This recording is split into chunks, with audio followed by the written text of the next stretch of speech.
Saya nak tahu sekali lagi, sokongan daripada semua yang ada dalam dewan ini untuk saya masuk ke ini. Media tolong ambil, Dewan Tepuk Tangan, Dewan Sokong, hantar kepada Tan Sri Muhyiddin. Cepat ambil. Saya ni bebas tetapi penyokong PM yang kuat. InsyaAllah kalau diizinkan oleh rakan-rakan, saya juga mau menjadi ahli anggota Perikatan Nasional Parti.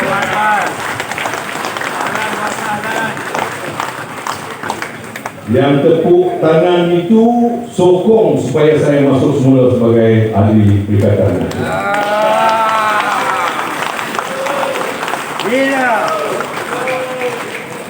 Yang tak tepuk itu tak mau, sebab dia mau bersama dengan Tan Sri Muhyiddin Yassin.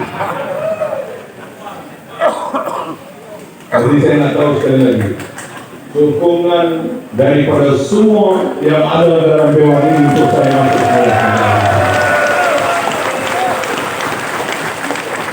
ini.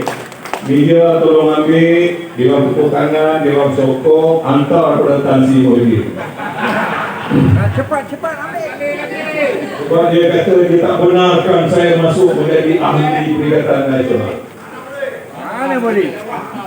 Bagi tahu dengan dia, kalau yang ramai dah suka saya untuk kembali bersama dengan Perikatan Nasional, kalau engkau tak suka, engkau keluar.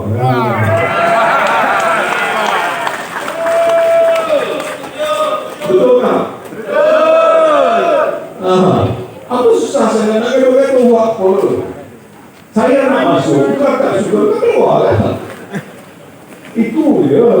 Bukan saya gaduh. Saya tak mau cari gaduh. Yang saya mau adalah meneruskan perjuangan membela nasib agama bangsa dan negara.